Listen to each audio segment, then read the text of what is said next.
Welcome to the program. My guest is Dahlia Lithwick. She's a contributing editor at Slate.com and host of Slate's Amicus podcast. You can find it all online at Slate.com. Dahlia, thank you so much for being here. Thank you for having me. I know you have been incredibly busy with doing interviews and podcasts and another interview, and just as we're taping this conversation, you're coming from another radio interview. All having to do with what does this election mean? Let's start there. What does it mean? What's your gut reaction to what is happening in America over the last few weeks? Well, I come at this, first and foremost as a legal reporter. That's what my beat is the court, my beat is the justice system. And I think that one of the things that I've given a lot of thought to in the last couple of weeks, Coy, is rule of law. And what does it mean to have a presidential candidate, now a president-elect, who actually doesn't come out of the kind of constitutional norms, rule of law norms that you and I think of as constraining the president? And so just throughout the campaign, simple things, I'm going to open up libel laws, simple things like casting into doubt whether, maybe the Washington Post could be subject to an antitrust, lawsuit. Simple things like saying we're going to reinstate torture, whether or not it violates the Eighth Amendment.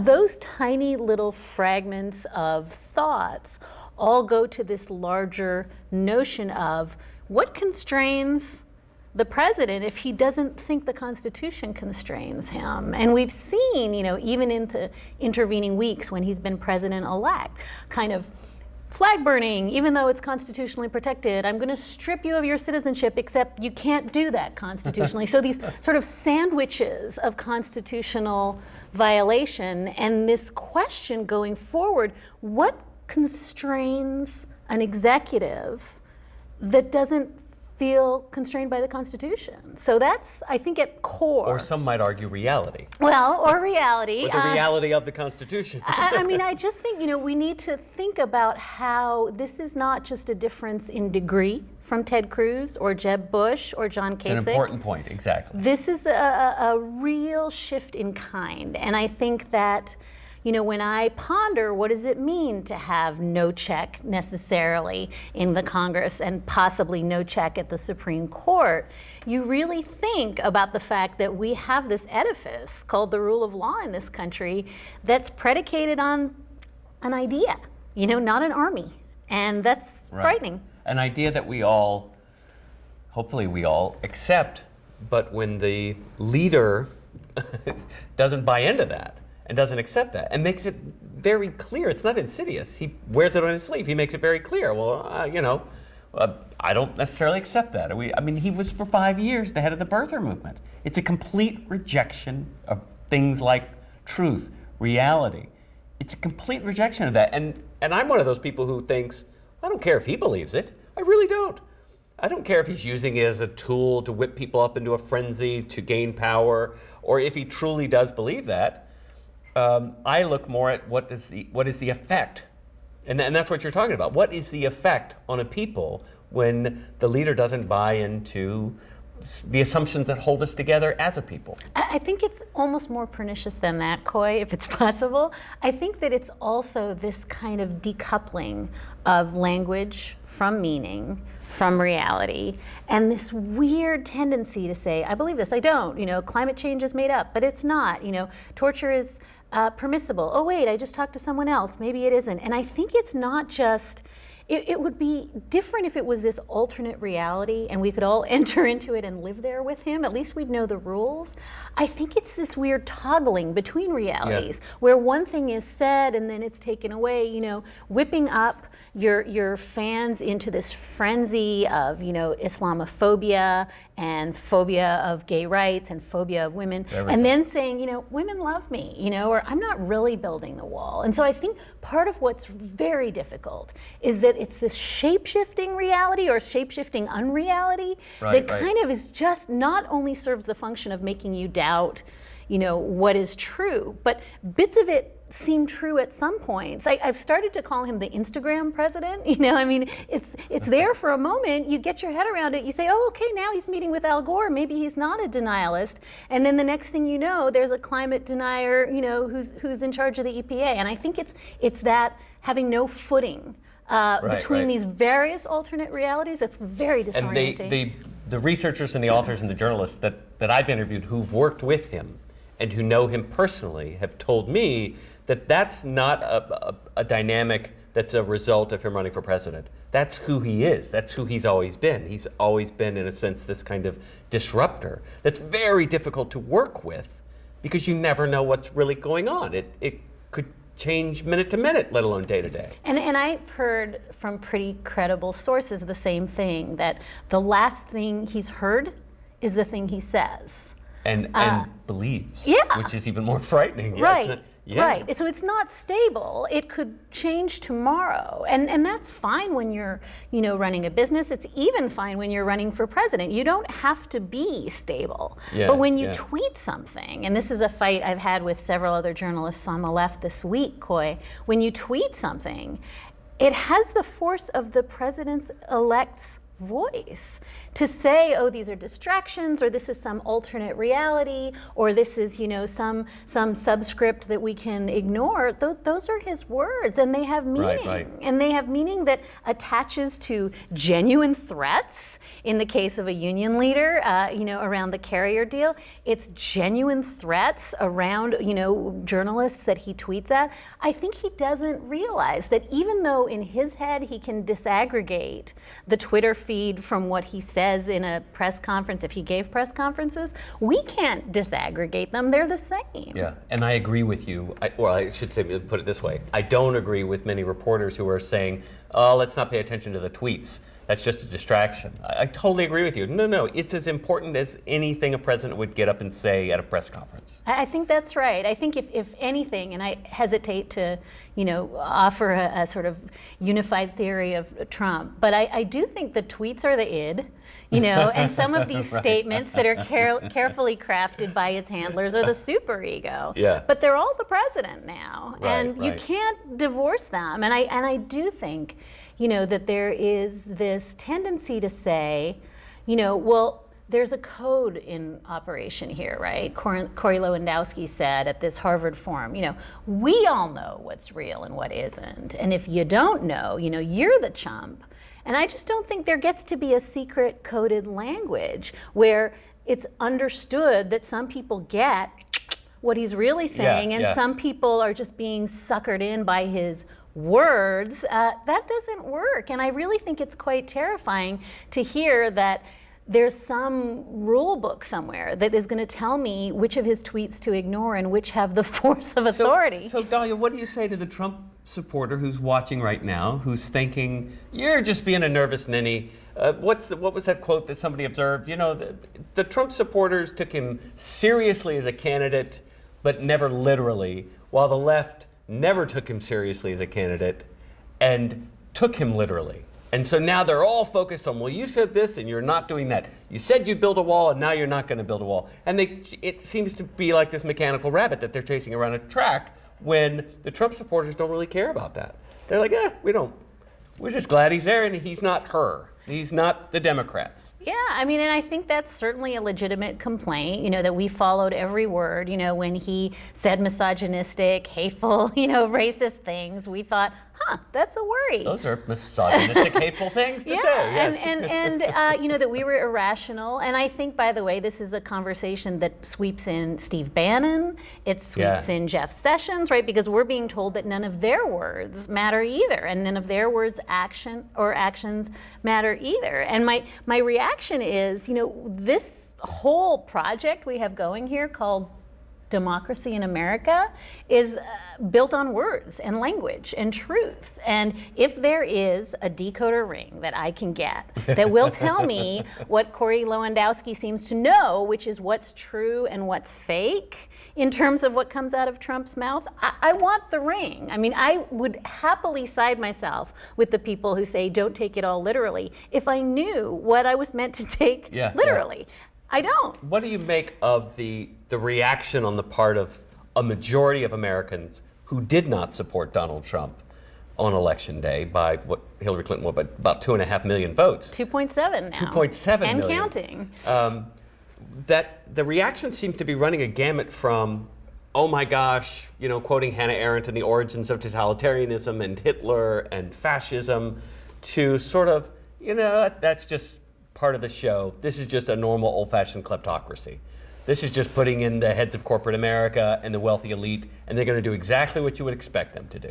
Yeah, I'm not sure that's a huge gamut. I think that those things are closer in bandwidth than you may think. I think it's both. I think it is entirely possible to construct a kleptocracy. We know, based on who has been given a cabinet position right now, that this is not about, big vision. This is about, giving loyalists high positions, and right. This is giving people, in the most strange nihilist ways, guardianship over the institution that they most want to destroy. Whether it's the EPA or, our schools, whatever it is. This isn't, of a piece with right. the nihilistic message that government is broken and we're going to take it apart.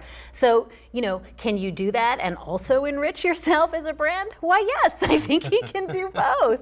And I think that, it leads to, I sound fatuous, I'm terrified about the constitutional questions about self-enrichment, the emoluments clause, a thing none of us had heard of right. until Conflicts a few of weeks interest, ago. all that stuff. But, the idea that he's never going to show us his tax returns, he's not going to divest, this is not going to be a real blind trust, and as you and I understand that. Right. I think those are not just sort of ephemeral concerns. Those are constitutional problems. No, as was pointed out on Twitter the other day, his business could short a company that he tweets against and drives down the stock to make a quick buck, and we would never know. Right. And that's absolutely a possibility. It might have already happened with Boeing. We don't know. We don't know, and I think more pointedly, when people sort of talk about, what would he even divest from? We don't know. We haven't seen, the totality of the picture. We don't know what he owes the Chinese. We don't know what he owes the Russians. We have no idea. And he's staying on as, the head of Celebrity Apprentice too. I mean, I think that,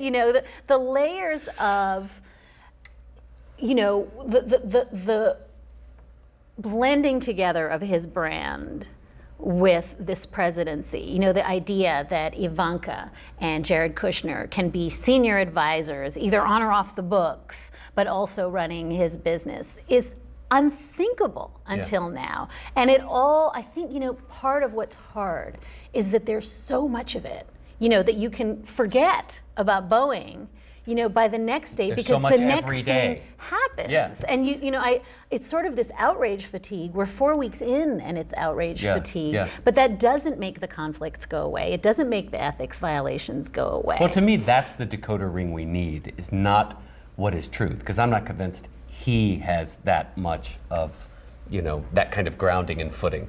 What we need as journalists is some kind of Decoder Ring of how do you cover this when it is that constant onslaught of just stuff coming at you from all directions that just doesn't make no sense and is so unprecedented.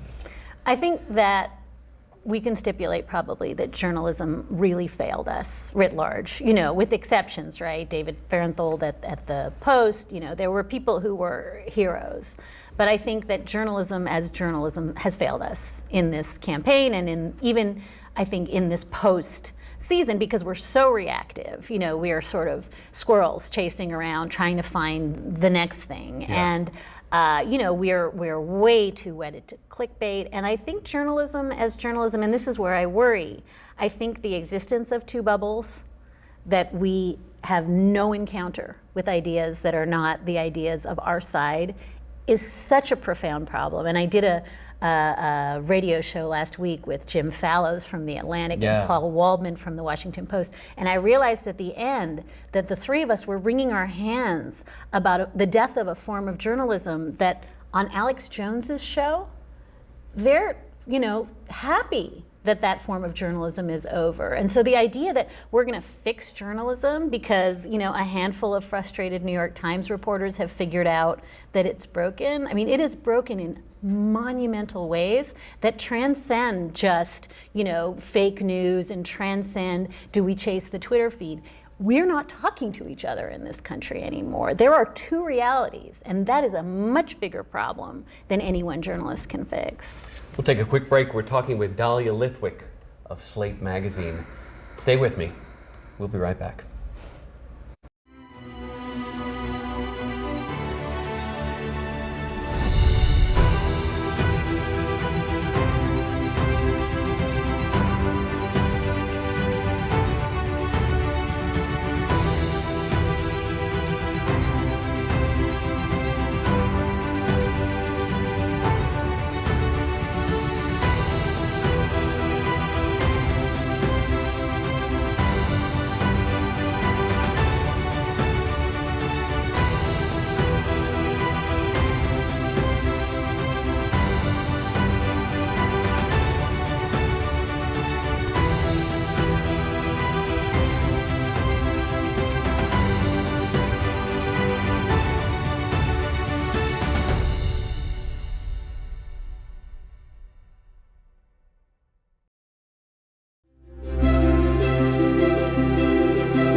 Welcome back. We're talking with Dahlia Lithwick. She's a contributing editor at Slate magazine and host of Slate's Amicus podcast. You can find it all online at slate.com. Dahlia, you said before we went to a break, you were talking about the two bubbles in which we live, and it's become more than just now these media bubbles. It has truly become two different cultures, two different realities. And I know from my background as an anthropologist, I was trained as an anthropologist and I work as a journalist, we're really talking about power and the ability to make meaning and live in a different kind of world, just like two different cultures live, whether the natives of the highlands of Papua New Guinea or Indians in the YY Indians in the Amazon rainforest. They live in a different world. They share the same globe, but because of the different cultures, they really live in a different world, and we're seeing that now in America. So I guess the point I'm trying to get to is, remember once upon a time when the internet was hailed as this thing that would bring us all together in a powerful, new kind of way? It's arguably having the opposite effect from the family that all stares at a screen around the same dinner table, staring at different screens, to the polarization of our politics in a way that we arguably haven't seen since the 1850s. I think that's right, and I think that there's a couple of other factors. I mean, certainly the polarization is a big piece. Remember, not very long ago, we said the problem at the House of Representatives is that they used to all live in D.C. And they all went to their kids' soccer games and they hung out with the other side, and they don't reflect America because they are polarized, and there's this big bulge in the middle that isn't that. Okay, that's not true anymore. Right. Now it turns out we don't go to each other's kids' soccer games, or if we do, we don't talk about politics. So I think that this perfectly maps on to the blue and red America you're describing. I think we've also in journalism absolutely conflated opinion with fact, and readers are very confused about which is which, and we are confused about which is which. And I think for me, the big change that I've seen in my 17-year career is that I think we impute ill motives now to the other side. In other words, I came up at a time, I think, as a journalist where I might not have agreed what I read in, foxnews.com or the National Review, but I knew that reporter. I knew she was trying really hard to tell the truth. I figured we were interpreting facts differently. This is different, right? This is now a culture where we assume there is this thing called mainstream media, whatever that is. It's the thing we don't like. And they're all liars, and they're deliberately distorting the truth in order to create, a fake world for us. That feels new to me. And the president-elect has been right in there, fanning the flames of that, demonizing the press to the point where you and I both know reporters covering these events who've been scared, nervous in these crowds, looking around going, oh my gosh, can I get out of here alive? Right. My colleague Seth Stevenson wrote a fantastic but terrifying piece for Slate right toward the end of the campaign, describing what it was like to be in that pen and have the crowd turn on you and scream at you, and literally feeling like my life is in danger. And it's because I think there is this, we mistrust every institution. We mistrust government, we mistrust academia, we mistrust, but one of the institutions we mistrust is the entirety of the press. And Yeah, I think that yeah. that is really infected. It goes back to your point about truth. If you assume the other side is lying deliberately, it is hard to find your way back to the middle. Let me take a 30,000-foot view of that, because when we start talking about the demonization of these institutions, I'm always reminded of Jefferson and Madison. And in the 18th century, they really put their faith, and they created these institutions that would serve the principles of democracy and equal justice and human and civil rights. And foremost among them was public education and a free press. And what is demonized the most by the right, by these elites who have a vested interest in crippling an educational system and a free press system that would question their power, that would call their actions to account. And I think, when I think about it in my world, it's Sandra Day O'Connor, who was the last person on the U.S. Supreme Court who held elected office, who understands what politics, bare-knuckle politics looks like, but also has this abiding faith that if we could restore civics education, we could do so much to help people understand. In her case, she's really worried about the judicial branch. And she's sort of always making this point, neither purse nor sword. The courts have nothing to protect themselves other than public belief that they are doing basically the right thing most of the time. And the thing she worries about is the thing you're worrying about, which is once people don't understand that the court is different, that it needs to be treated differently and accorded a certain amount of respect because it has no mechanism to protect itself as an institution, the court's gone. Yeah. Well, and Hannah Arendt, speaking of Hannah Arendt, in Origins of Totalitarianism, she writes that one of the greatest achievements of the fascist elites, I'm paraphrasing, of the 1930s and 40s in Europe was their ability to convince people that every statement of fact was really a statement of motive. They convinced people, the fascist elites convinced people not to trust their institutions or their facts because they were being lied to. And then that makes people scared. Right. And in fairness, people have been lied to, and I think in fairness, institutions have let them down. Government has hugely let us down. I think it is fair to say that at the kernel of that is some real truth. That public education is very frustrating. Healthcare reforms haven't fixed the problem they set out to fix. There are big institutional reasons why that happens. The Democratic Party turned their back on the working class. Absolutely. Where's the hope and change that Obama promised? This stuff. I think they're on both sides. Yeah. There is a legitimate core gripe that these institutions have failed us. But I think if you start from the completely nihilistic principle that everyone is lying to you except the people you like and believe in, it's not a government anymore. It's not a country. It's not a democracy. Now it's just people sheltering in place with cans of peas and a gun, it's afraid. The Middle Ages. Afraid. Yeah. You mentioned the court. What do we need to know about the Supreme Court under Donald Trump?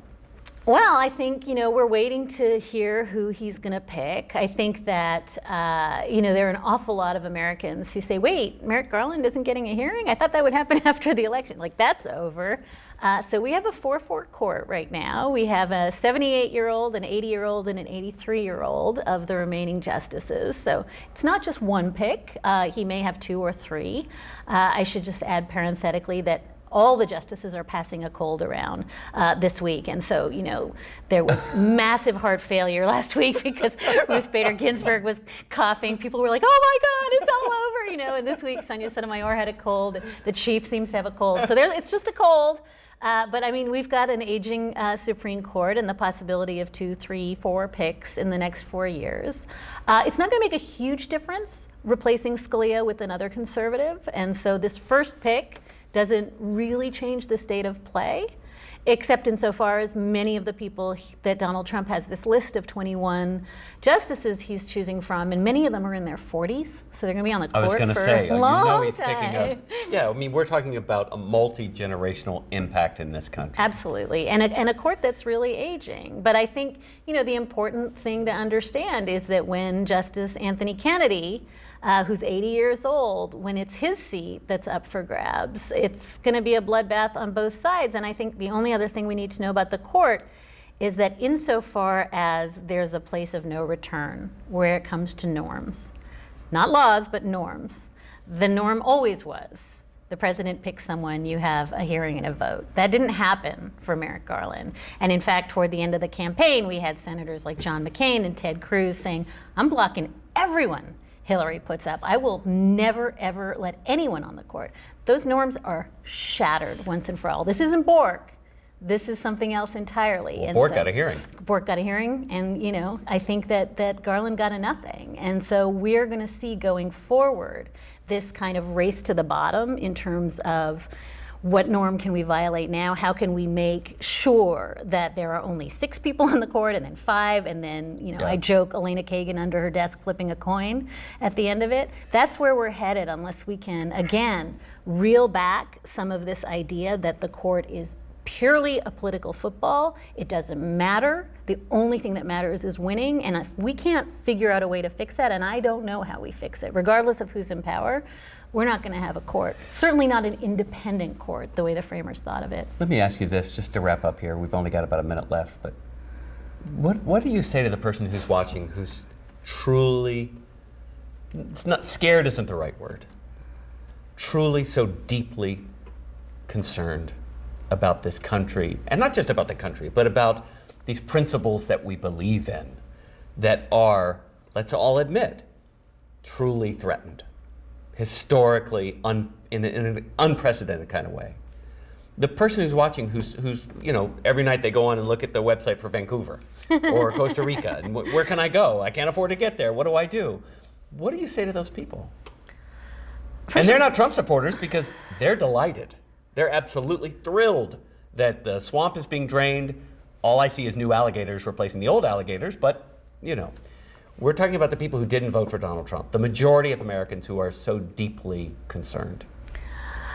I'm conflicted myself about it. I would love to have some real leadership in the Democratic Party right now. I would love to have somebody come forward and say, I'm in charge here, and we all listen. I'm heartened by the amount of organizing and activity on the ground. I'm heartened by the marches. I am heartened by people who have never done anything, who are rolling up their sleeves. I think the answer is pick a cause.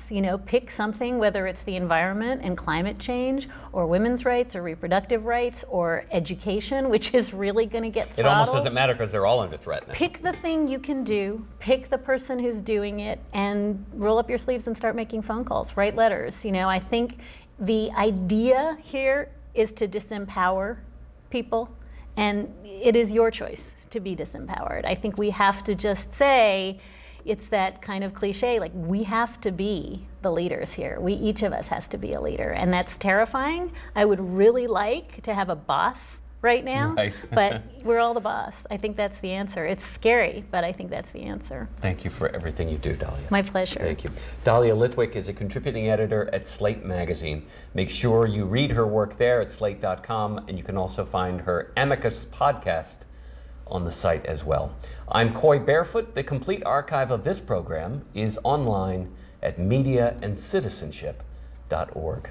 Have a terrific week, and y'all be good to each other.